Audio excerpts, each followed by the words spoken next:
तो मार्केट की दो वीडियो आ चुकी है, दो वीडियो थी और ये तीसरी वीडियो है, ठीक है ना। और इसके बाद मार्केट कंप्लीट, फिर उसके बाद मॉडल्स की क्वेश्चन एमसीक्यूज करेंगे। आइए क्वेश्चन है, निम्नलिखित कथनों पर विचार कीजिए। ठीक है, कहता है फर्म के संतुलन के लिए केवल एक आवश्यक, सॉरी, यह आवश्यक है कि एमसी इक्वल्स टू एमआर होना चाहिए। देखिए एमसी और एमआर होना चाहिए, ये तो ठीक है, ये फर्म के संतुलन के लिए आवश्यक है, लेकिन केवल आवश्यक नहीं, केवल आवश्यक नहीं है, केवल यह आवश्यक है। देखिए दो कंडीशन होती है, याद कीजिए वो दिन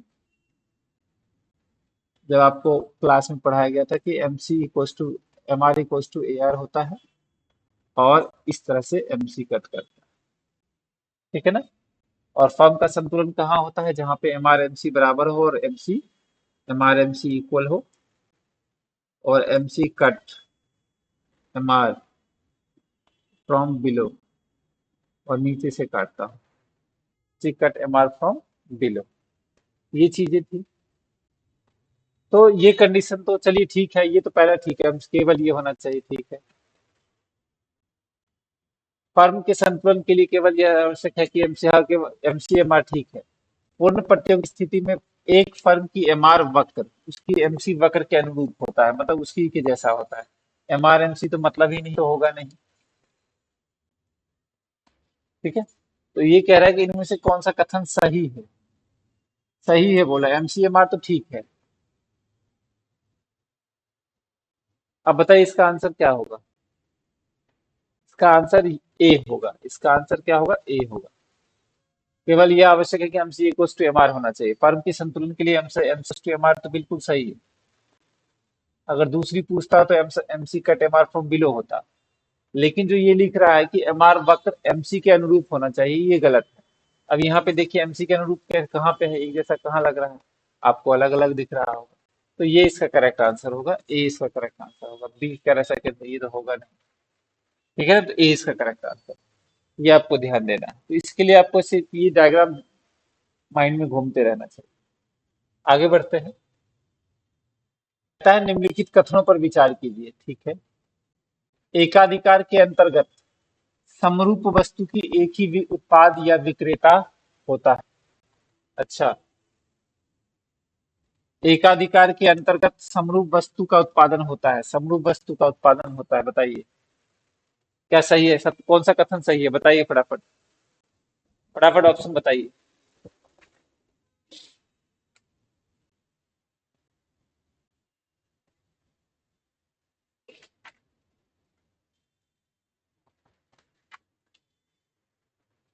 गौतम बोल रहा है सर ए, रघुवीर जी,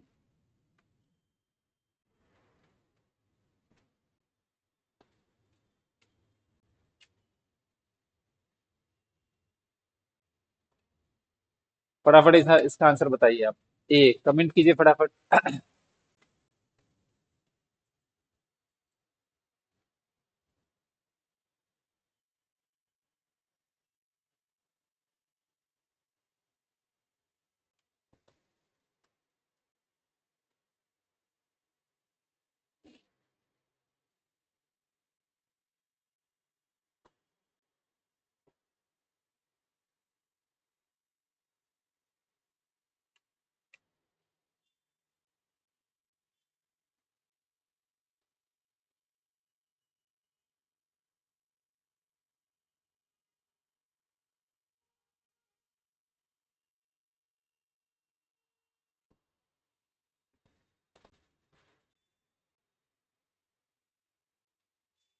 खुशबू जी बोल रही है ए।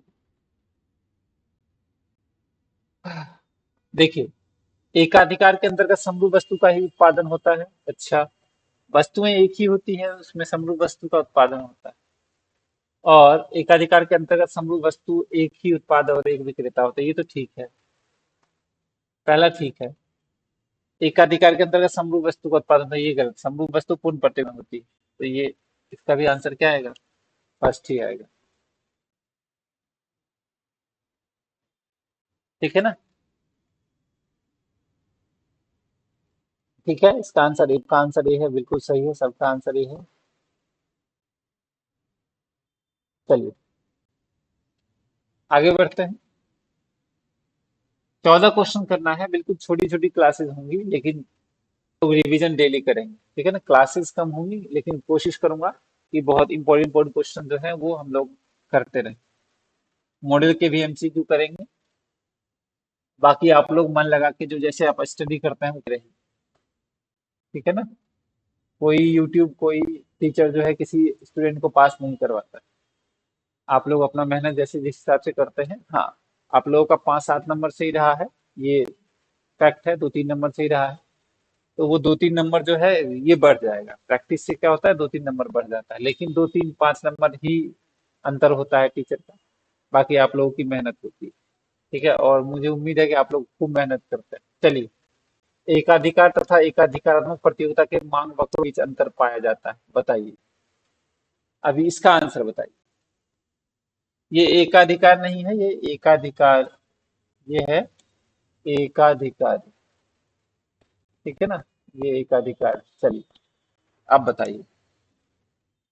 कहता है एकाधिकार की मांग वक्र ऋणात्मक और कम लोचदार होती है। एकाधिकार का मांग वक्र कैसा होता है, ए आर, ए आर और मार्क, ठीक है। एकाधिकार में मांग वक्र ऋणात्मक होता है और कम लोचदार होती है। ये ए आर है, ये आर, ठीक है। एकाधिकार में प्रतियोगिता का मांग वक्र ऋणात्मक कम लोचदार होता है। एकाधिकार का मांग वक्र धनात्मक, धनात्मक तो होगा ही नहीं, धनात्मक का मतलब ही नहीं। अब फंस गए इन दोनों में।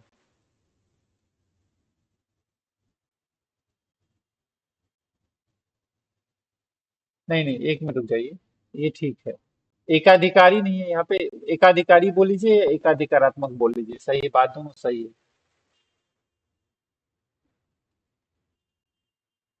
अब इसका आंसर बताइए।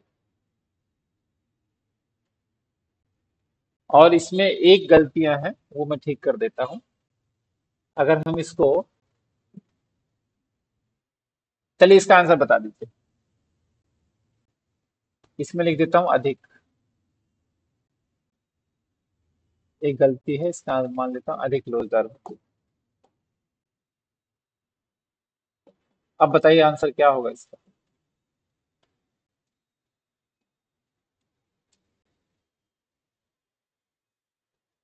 इन monopoly e is less than one and monopolistic e greater than one. बताइए इसका आंसर क्या होगा, ए होगा या बी होगा।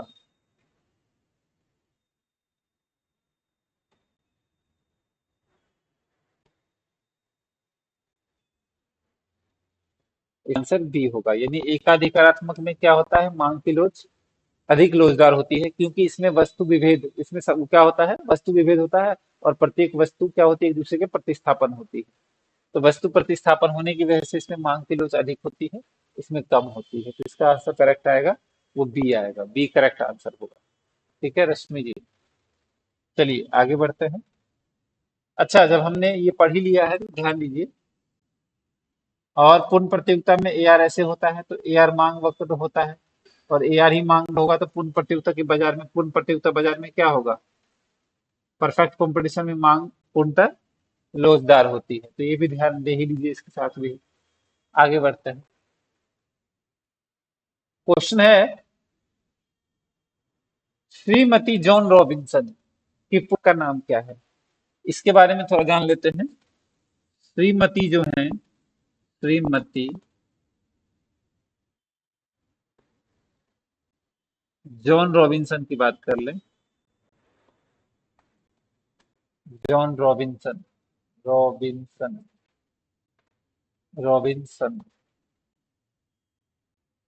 जो है वो इम्परफेक्ट कंपटीशन को परिभाषित किया था इन्होंने।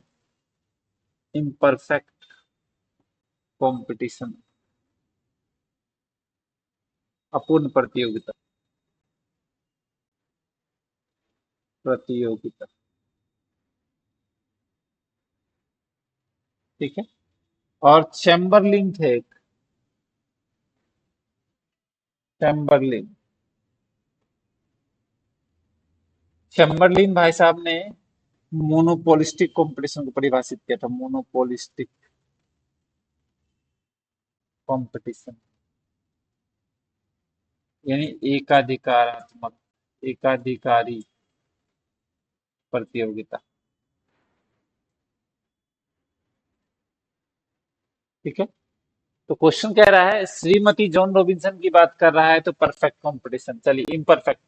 तो the economics of imperfect competition, ये तो मिलता जुलता लग रहा है, imperfect competition. The economics of monopolistic competition, बिल्कुल नहीं, मोनोपोलिस्टिक तो चैम्बरलिन भाई साहब का है। मार्केट बिहेवियर एंड ग्रोथ, नहीं, ग्रोथ इकोनॉमिक्स, ये भी नहीं। तो इसका करेक्ट आंसर क्या आ जाएगा? इसका करेक्ट आंसर जो होगा वो आपका ए करेक्ट आंसर होगा। ठीक है ना, ये ध्यान रखना है। श्रीमती जॉन रॉबिन्सन अपूर्ण प्रतियोगिता और मोनोपोलिस्टिक का जो था वो चैम्बरलेन का दिया हुआ। ठीक है, चैम्बरलेन मोनोपोलिस्टिक का दिया। ठीक है, आगे बढ़ते हैं। नेक्स्ट देखिए, कहता है the concept of selling cost. देखिए, सेलिंग कॉस्ट विक्रय लागत की बात करते हैं। तो कभी भी पूर्ण प्रतियोगिता बाजार में, पूर्ण प्रतियोगिता में यानी परफेक्ट कंपटीशन में, मोनोपोली में, मोनोपोली जो हो होता है एकाधिकार, एकाधिकार, इन सब में विक्रय लागत नहीं होती है, विक्रय लागत नहीं होती, इन सब में विक्रय लागत नहीं होती। ठीक है, अब होती कहाँ है? तो होती है एकाधिकारात्मक में, एकाधिकारी या एकाधिकारात्मक बाजार में होगा, यानी एकाधिकारात्मक हो गया आपका मोनोपोलिस्टिक, मोनोपोलिस्टिक में होगा। तो मोनोपोलिस्टिक में होगा आपका क्या? मोनोपोलिस्टिक में होगा आपका सेलिंग कॉस्ट। तो मोनोपोलिस्टिक को किसने परिभाषित किया था? चैम्बरलिन। ठीक है ना, जॉन रॉबिन्सन इसलिए नहीं आएगा कि श्री जॉन रॉबिन्सन ने इम्पैक्ट कंपटीशन को किया था।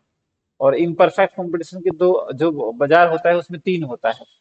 इम्परफेक्ट कंपटीशन में तीन, इम्परफेक्ट कंपटीशन में, इम्परफेक्ट कंपटीशन की जब भी बात करें, तीन चार चीज, तीन तीन चार बाजार आता है, तीन है।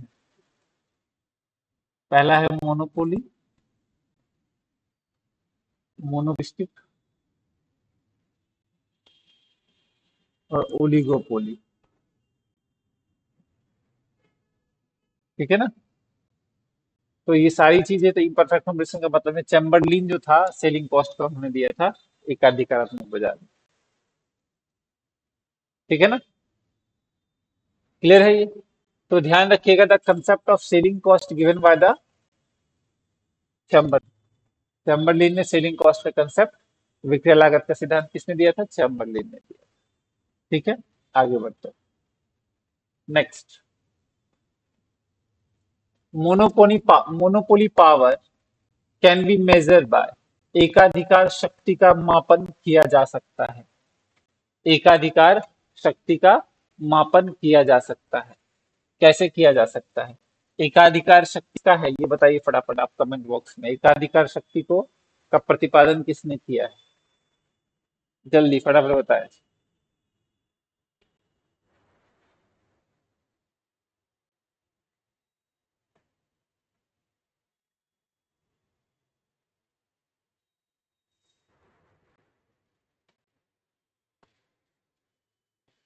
गौतम सी, मोनिका लर्नर। हाँ, एकाधिकार शक्ति लर्नर के दिया हो, लर्नर ने दिया था, लर्नर का दिया हुआ है। वो फॉर्मूला होता है P minus M C upon P, minus M C upon P. तो हम इसको ऐसे भी लिख सकते हैं, A R minus M C upon A R. क्यों लिख सकते हैं? क्योंकि प्राइस किसके बराबर होता है? प्राइस जो बराबर होता है वो आपके ए आर के इक्वल होता है। तो प्राइस ए आर इक्वल होगा, इसकी वजह से क्या होगा आपका पी माइनस एम सी को हम ये भी लिख सकते हैं। अब इसमें आ जाइए, ऑप्शन में देखिए, difference between revenue and cost. Revenue and cost, कौन सा कॉस्ट पता ही नहीं चल रहा है। Difference between profit and cost, profit cost का तो मतलब ही नहीं है। Difference between price and MC, ये ठीक है, प्राइस एमसी आएगा।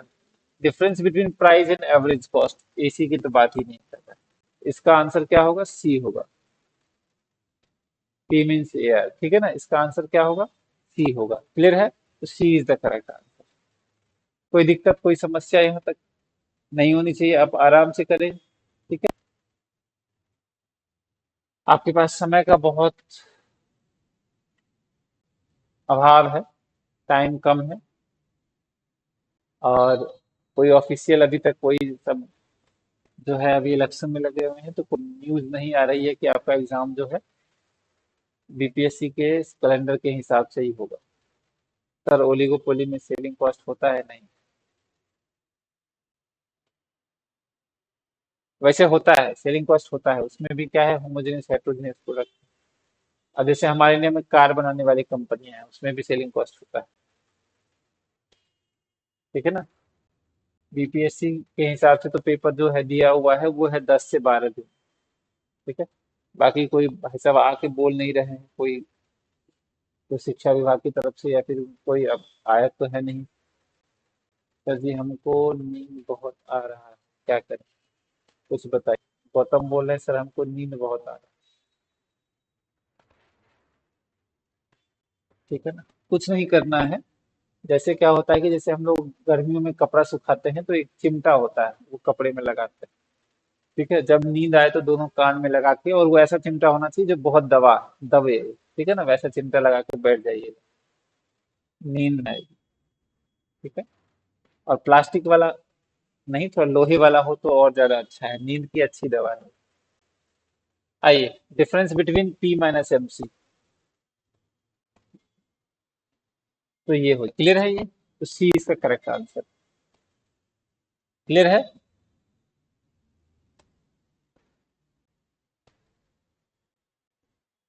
नेक्स्ट देखते हैं।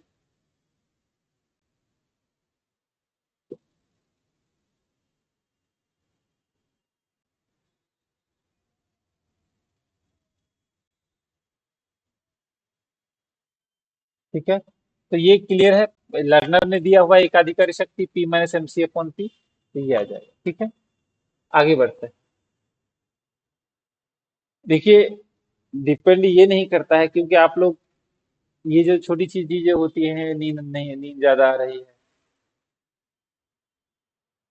ठीक है ना, आइए, ये सब बचपन में होता है। कहता है एक एकाधिकारी अल्पकाल में उत्पादन बंद कर देगा यदि उसकी बिक्री कीमत कम है। ध्यान दीजिएगा, गौतम ध्यान दो। क्वेश्चन है, एक एकाधिकारी अल्पकाल में उत्पादन बंद कर देगा यदि उसकी बिक्री कीमत कम है, किससे। बढ़िया है। अब आप मान लीजिए कोई दुकान खोल के बैठे हुए हैं, ठीक है, या फिर कोई प्रोडक्शन करते हैं, तो उत्पादन आप कब बंद कीजिएगा, आप तब बंद कीजिएगा जब आपका जो वेरिएबल एवरेज वेरिएबल कॉस्ट है, पर हेड जो रॉ बनाने का खर्चा लग रहा है, पर हेड जो बनाने का खर्चा लग रहा है, वो ज्यादा है, किससे, प्राइस से। नहीं, ऐसा हाँ, मान लीजिए प्राइस ज्यादा है, आ, हाँ, एवरेज कॉस्ट आपका ज्यादा है, किससे, प्राइस से, यानी खर्चा ज्यादा लग रहा है किसी चीज को बनाने से, तो आप बंद कर सकते हैं, है ना। बंद कब कर दीजिएगा, जब आपका एवरेज वेरिएबल कॉस्ट जो होगा वो ज्यादा आएगा प्राइस से, यानी जो चीज आप बेच रहे हैं उससे ज्यादा बनाने का खर्चा होगा, तब आप क्या कीजिएगा, बिजनेस को बंद कर दीजिएगा। मोनिका बोल रही है P greater than ABC, P greater than price greater than ABC.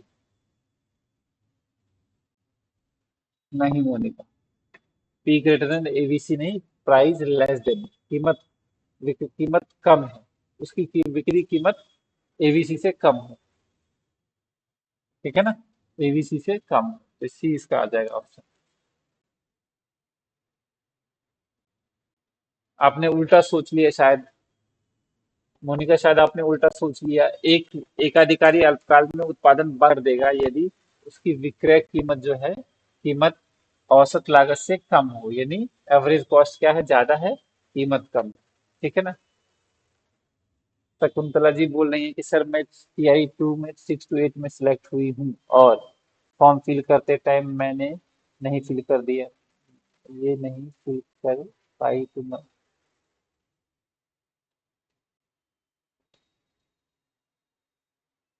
कह रहे हैं कि TI 2 में 6 to 8 में सिलेक्ट है, बहुत बढ़िया। एक तो कॉन्ग्रेचुलेशन आपको। फॉर्म फिल करते टाइम मैं ये नहीं फिल कर पाई तो क्या नहीं फिल किया आप?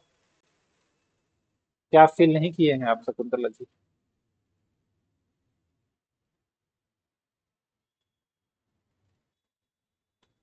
चलिए, आप TI 2 में टीचर हैं, सिलेक्टेड हैं, बहुत कॉन्ग्रेचुलेशन। फिल कीजिए आप जहाँ हैं, और घर के आसपास है तो बहुत अच्छी बात है। इसका आंसर जो आएगा वो क्या होगा, ABC होगा। ABC इसका क्या है, करेक्ट आंसर है। एक एकाधिकारी अल्पकाल में तब करेगा आपका एवरेज वेरिएबल कॉस्ट क्या होगी, प्राइस से ज्यादा होगी, या हम ये कह सकते हैं जब कीमत औसत परिवर्तनशील लागत से कम होगी, तो बात एक ही है। तो C इसका करेक्ट आंसर होगा। ठीक है, आगे बढ़ते हैं, ध्यान दीजिएगा। प्रियंका कुमारी बोल रहे हैं, good evening sir. Good evening Priyanka ji, class 7 बजे स्टार्ट हो गई। चलिए, नेक्स्ट क्वेश्चन देखते हैं। कहता है, सीमांत आय शून्य होगी यदि मांग की लोच। सीमांत आय शून्य होती है यदि मांग की लोच, फटाफट आप इसका आंसर आप सॉल्व कीजिए। सीमांत आय शून्य होती है यदि मांग की लोच, जल्दी जल्दी आप लोग कीजिए फटाफट। नोटिफिकेशन नहीं आया, अच्छा 7वीं क्लास में स्टार्ट, डेली अब 7 बजे ही क्लास होगी। कल मैंने मैं कर दिया था कि आज से क्लास 7 बजे होगी, फटाफट।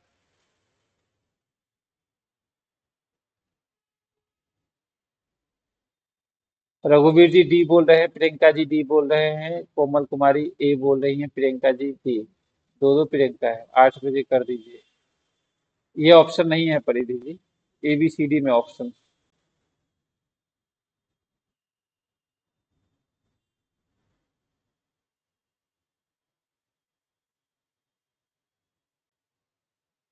राजकुमार चौहान, बी आंसर है, बी गौतम बी। चलो, देखिए आप लोग रटने वाला सवाल जो है शायद सॉल्व नहीं कर पा रहे हैं, हो सकता है आप लोगों ने कहीं देख लिया होगा। MR का फॉर्मूला होता है AR 1 - 1/E।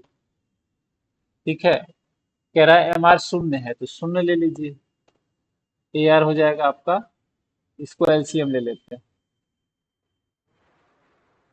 1/1/E। इसको अगर LCM लीजिएगा तो ये आएगा E - 1/E। ठीक है, हाँ सर। अब आइए, अब ये हो जाएगा AR E - 1/E। जीरो क्रॉसिफिकेशन किया तो AR ये आ जाएगा, E - 1 = 0। E - 1 = 0 तो जीरो ही हो जाएगा। E - 1 = 0 और E = 1।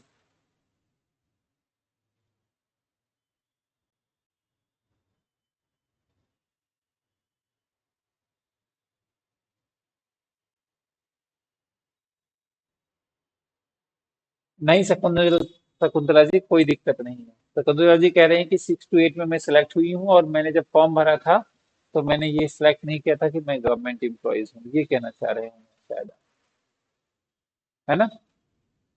तो उसका कोई फर्क नहीं पड़ना चाहिए, उससे कोई आरक्षण वगैरह तो मिलता नहीं। ठीक है, तो इसका करेक्ट आंसर क्या होगा, इकाई के बराबर। ठीक है ना। आप लोगों का एक बार थोड़ा सा कमेंट में चेक कर लेता हूँ कि आप लोगों ने, मैक्सिमम लोगों ने क्या दिया है। बी, मोनिका डी, खुशी डी, प्रियंका जी, माधुरी जी, गौतम बी। अच्छा, गौतम ईमानदारी से बोलना, सॉल्व किया था या रटा हुआ था?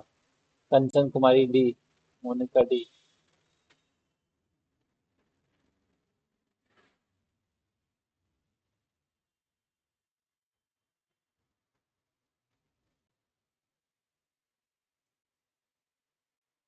अ, पेपर दीजिए शकुंतला जी, कोई टेंशन नहीं है। ठीक है ना। गौतम बोला सर याद था। अरे याद नहीं, इस तरह से करना है, ठीक है ना। चलिए आगे बढ़ते हैं। सॉल्व किया कीजिए, ठीक है ना। सॉल्व करेंगे तो आपका जो है आंसर गलत नहीं होगा। अगर मान लीजिए यहाँ पे मान के लो ये सीमांत आगम शून्य दे दिया है, अगर यहाँ पे कुछ और दे देता तो क्या करते। अभी चलिए अभी आपको फंसाते। रटा हुआ था सर। अच्छा, राजकुमार चौहान जी बोले सर रटा हुआ था। चलिए, कहता है यदि किसी वस्तु की कीमत 50 रुपए है और सीमांत आय 40 इकाई के बराबर है, तो कीमत की सापेक्ष मांग की डोज क्या होगी। चलिए अब हो गया ना। अब ये फॉर्मूला निकाल के बताइए फटाफट, जल्दी से। जल्दी कीजिए, वही फॉर्मूला लगेगा, फास्ट।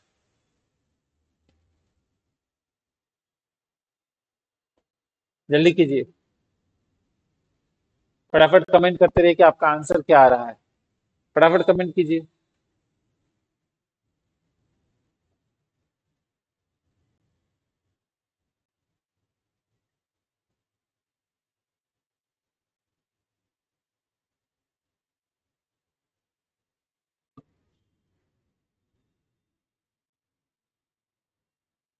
बी। कोई बी बोल रहे हैं। अच्छा, कैसे होगा। सवाल यही है ना, कैसे होगा।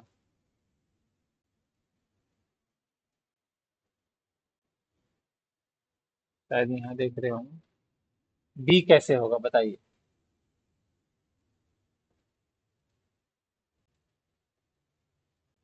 देखिए, मांग की लोच का जो फॉर्मूला होता है वो होता है A R upon A R minus M.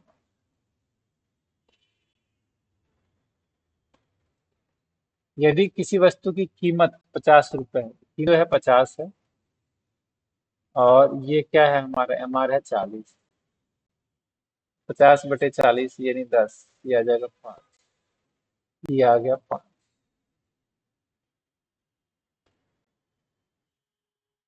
ठीक है ना। तो करेक्ट आंसर ये है। अच्छा ये बताइए, ये किस किसने किया सॉल्व और किस किस को रटा हुआ है, फटाफट बताइए तो। सॉल्व किस किसने किया था और कितने ऐसे महानुभाव हैं जिन्होंने सिर्फ देखा। 5, मोनिका। रुपेश राज जी भी। रुपेश जी आपने सॉल्व किया था इसको। राजकुमार चौहान जी बताइए। रिया कुमारी, ये जो लेट जो कमेंट कर रहे हैं, मुझे लगता है इन लोगों ने सॉल्व किया हुआ है। गौतम, गुड। सॉल्व करना है गौतम, ठीक है। मैंने भी, हाँ। चलिए। तो क्या होता है ना कि सॉल्व करने से आप गलतियां नहीं कीजिएगा। दो ही तो फॉर्मूले हैं, एक ये होता है और एक ये होता है, एम आर को। यार, अब तो इतना मैंने प्रैक्टिस करवा दिया है कि ये सब आपको याद होना चाहिए। ठीक है ना। या इसको कई बार ऐसे भी लिख देते हैं।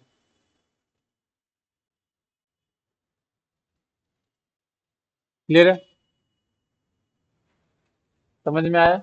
यदि किसी वस्तु की कीमत 50 है, सीमा अगर में इकाई के बराबर, तो कीमत सापेक्ष की लोच कितनी होगी। तो 5 होगी।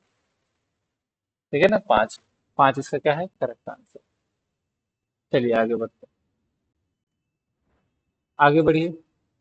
नेक्स्ट है हमारा, निम्नलिखित में से कौन सा एक एकाधिकारिक योग्यता का लक्षण नहीं है। निम्नलिखित में से कौन सा एक एकाधिकारिक प्रतियोगिता का लक्षण नहीं है। यानी मोनोपोलिस्टिक का कैरेक्टरिस्टिक्स नहीं है, मोनोपोलिस्टिक का कैरेक्टरिस्टिक नहीं है। मोनोपोलिस्टिक का कैरेक्टरिस्टिक नहीं है। बताइए। तो मैं लिख रहा हूं यहाँ पे, प्रोडक्ट डिफरेंशिएशन।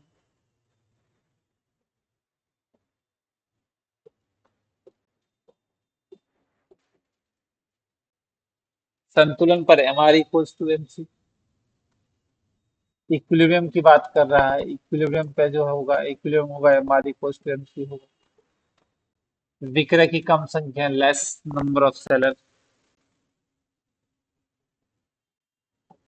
सेलर। और कीमत जड़ता, ये हो जाएगा आपका प्राइस रिजिडिटी।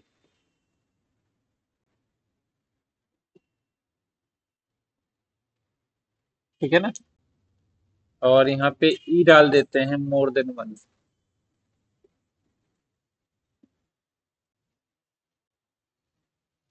फटाफट बताइए आंसर क्या होगा, या नन ऑफ दीज, एक और डाल देते हैं।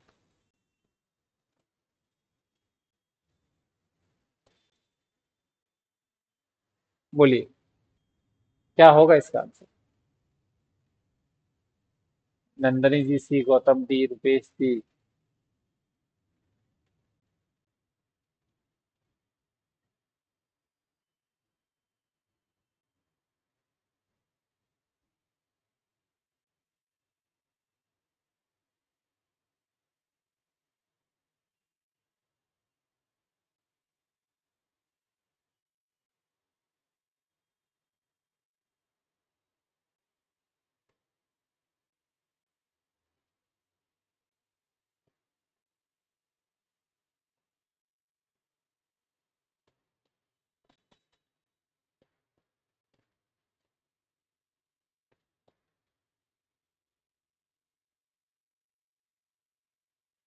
गौतम बोला बीपीएससी से भी बढ़ गया, हाँ एक ऑप्शन बढ़ना है।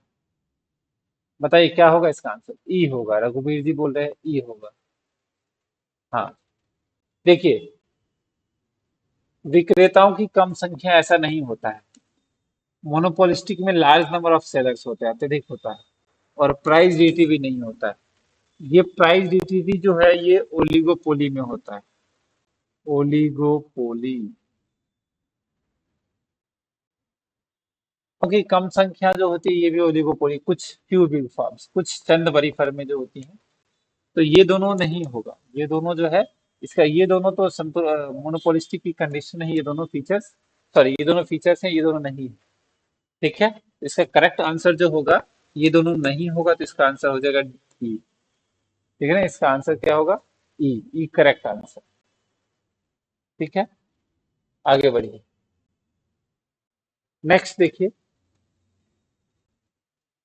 क्वेश्चन है, एकाधिकारी प्रतियोगिता के दीर्घकालीन साम, यानी monopolistic equilibrium in long run. Monopolistic equilibrium in long term.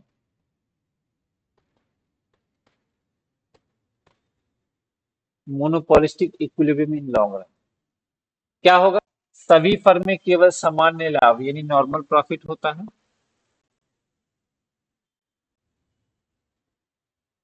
सभी फर्मों को एआरएसी बराबर होगा। सभी फर्मों को टीआरटीसी बराबर होगा, या उपरोक्त सभी। बताइए इसका आंसर क्या होगा। आप लोग डी बोल रहे हैं, तब गौतम ए बोल। मोनोपोली में तो एबनॉर्मल प्रॉफिट होता है। हाँ,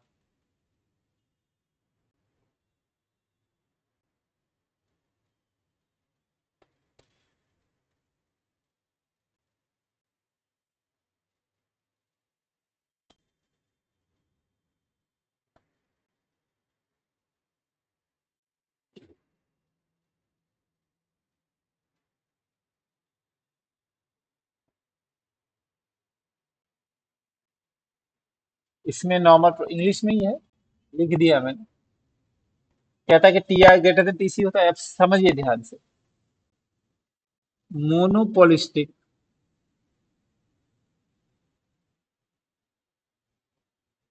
यानी एकाधिकारात्मक की बात कर, एकाधिकारी कर रहे हैं, उसमें मैंने बताया था कल, अल्पकाल, शॉर्ट टर्म में तीन चीजें होती हैं। सामान्य लाभ, सामान्य लाभ, नॉर्मल प्रॉफिट, एबनॉर्मल प्रॉफिट, और लॉस, हानि। और लॉन्ग टर्म में क्या होता है, दीर्घकाल में, क्योंकि इस बाजार में प्रवेश और निषेध की पूर्ण स्वतंत्रता होती है और अत्यधिक संख्या में क्रेता विक्रेता होते हैं, इसमें केवल सामान्य लाभ होता है। क्या सामान्य लाभ, नॉर्मल प्रॉफिट, नॉर्मल प्रॉफिट होगा। ठीक है, तो नॉर्मल प्रॉफिट होगा तो नॉर्मल प्रॉफिट की कंडीशन क्या है, आइए डायग्राम बना लेते हैं। अब आपको पता है कि इस मार्केट में ए आर एम आर ऐसे होता है, और संतुलन आपको पता है कि M R equals to M C होना चाहिए। संतुलन के लिए क्या होना चाहिए, M R equals to M C होना चाहिए। और नॉर्मल प्रॉफिट के लिए क्या होना चाहिए, A R equals to A सी होना चाहिए। तो ये दोनों कंडीशन तो होगी होगी, ये सी, ये दोनों कंडीशन तो होगी होगी। ये एम आर एम सी दृष्टिकोण है। और जब टी आर टी सी से बात करेंगे तो टी आर टी सी में नॉर्मल प्रॉफिट कब होता है, सामान्य लाभ कब होता है, सामान्य लाभ टी आर टी सी में तब होता है जब टी आर और टी सी क्या हो, इक्वल। ये सामान्य लाभ की कंडीशन है। तो मोनोपोलिस्टिक में क्या होगा, मोनोपोलिस्टिक में A R equal to A C ठीक है, T R equal to T C ठीक है, और सभी को सामान्य लाभ होगा दीर्घकाल में, ये भी ठीक है। तो ये सब ठीक है। इसका आंसर क्या आएगा, उपरोक्त सभी। डी इसका करेक्ट आंसर, डी क्या है, करेक्ट आंसर। ठीक है, आगे बढ़ते हैं, आगे बढ़ते हैं।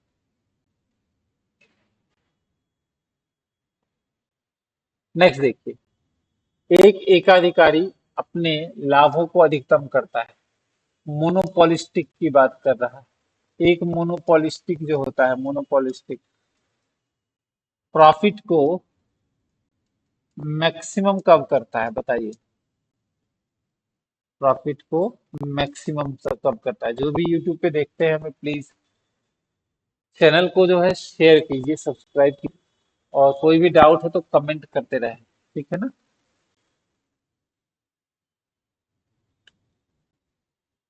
और आईओसी सुपर 50 का ऐप डाउनलोड कर ले, कुछ कंटेंट जो है मैं डाल दूंगा उस पर। चलिए बताइए, एक एकाधिकारी अपने लाभों को अधिकतम कर पाता है कब,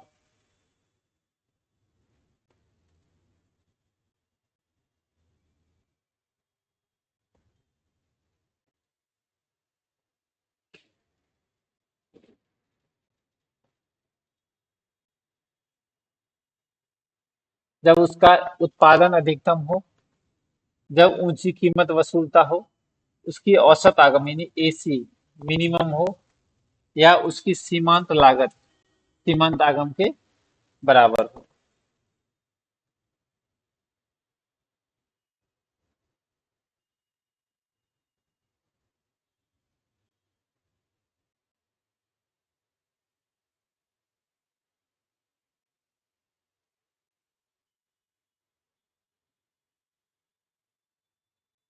बताइए इसका क्या।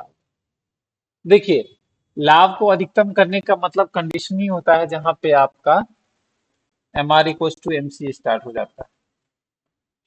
लाभ को अधिकतम करने की कंडीशन क्या होती है, मैंने बताया था अभी कि किसकी बात कर रहा है, एकाधिकारी की बात कर, चलिए एकाधिकारी की बात कर रहा है तो ए आर है, ये एम आर है, और ये ए सी एम सी होता है। ठीक है, इसको आगे बढ़ते हैं, और ये आपका ए सी होगा। चलिए, लाभ अधिकतम की जब भी बात करेंगे तो एम आर एम सी बराबर होना चाहिए, क्योंकि साम्य की इक्विलिब्रियम की कंडीशन ही यही है। इसके बाद जो भी पॉइंट आएगा वो हमारा क्या होगा, अधिकतम लाभ होगा। तो M R equal to M C क्या है, इसका करेक्ट आंसर है डी, सही आंसर है। ठीक है ना, एवरेज कॉस्ट कम होने से नहीं होगा, M R equal to M C बराबर होना चाहिए। ये लाभ लाभ अधिकतम करने की जो है शर्त है। क्लियर है।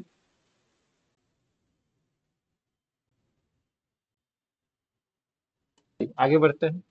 नेक्स्ट है, यदि वस्तु की कुल पूर्ति कुछ व्यक्तियों अथवा फर्मों के द्वारा की जाती है तो इसे क्या कहते हैं।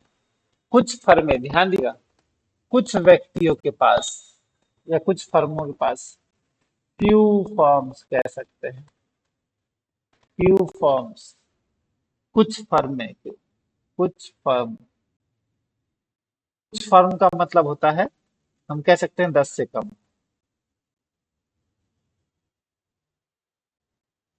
तो वो क्या होगा, एकाधिकार की स्थिति होगी बिल्कुल, द्विधिकार की स्थिति नहीं होगी क्योंकि दो ही होते हैं इसमें, अल्पाधिकार की स्थिति होगी, या अपूर्ण प्रतियोगिता की स्थिति होगी। अपूर्ण प्रतियोगिता में हो गया आपका मोनोपोलिस्टिक मोनोपोली, तो ये तो होगा नहीं। तो क्या आएगा इसका आंसर? अल्पाधिकार। C correct answer. सी इसका करेक्ट आंसर है। ठीक है, सी इसका करेक्ट आंसर। और आज का जो है सबसे इंपॉर्टेंट और लास्ट क्वेश्चन। चलिए, अरे ये दोबारा आ गया क्या? नहीं, चलिए। एकाधिकार की शक्ति कोटि की माप किसके का अंतर होता है ना? बताइए। एकाधिकारी की शक्ति कोटि, पावर ऑफ मोनोपोलिस्टिक।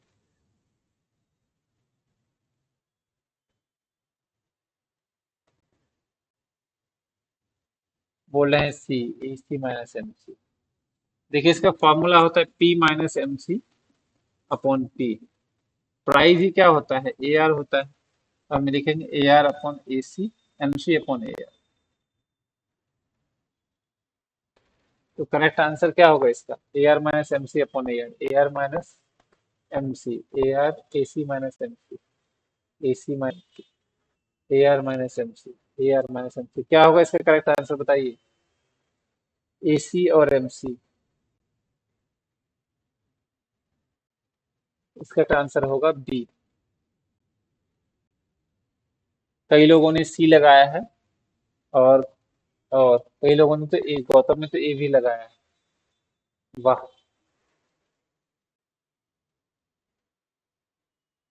सी वालों की संख्या ज्यादा है।